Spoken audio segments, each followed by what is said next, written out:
ish ustiga ish ustiga ish, har kuni ish. Ish bo'lgani yaxshi. Arendaga chiroyli joy topib qo'ydik. 30 metrga bu tomoni 10 metr, tepalari ferma tashab, chiroyli qilib shipir tashab qo'yilgan. Bu tomonini hozir xohlasalarning robot ochib beraman deyaptilar. Xo'p, suv svetdan muammo yo'q, gazimiz yo'q. Bu yerda ijaraga beriladi. Angarimiz tashqarisida juda ham katta joyimiz bor. To'liq lokatsiyamiz Marg'ilonda Vatstroyda turibmiz. Hozir tashqaridan chiqib ko'rsataman lokatsiyasini. Bemalol mashina kirib, yukni to'kib masjidga chiqib ketadi. Xohlasa tashqaridan xod qilib olsin deyaptilar. Nari tomondan bitta robot ochib berar ekanlar.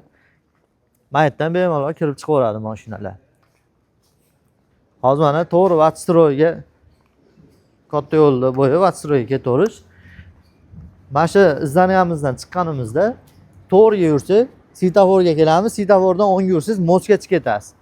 Ash tomon mostdan, Tiriza mostdan chiqib, svetofordan chapga burilsangiz, masjid ko'chasi bor, Vatstroyga kiraverish, o'ng yerda masjid bor, katta masjid. O'sha masjiddan o'tganingizda to'g'rida eshigimiz. Ijaraga beriladi. Pastga egalar raqamini qo'yib qo'yapmiz. Telefon qilsalaring katta yo'lda bo'yidan.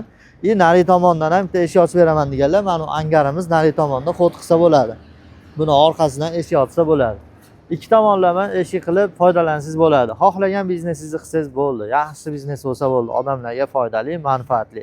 Mana shu videoga like, kommentariya qilib qo'ysak, akamiz ishi yursa, arendaga berib, soqani qilib yotadilar.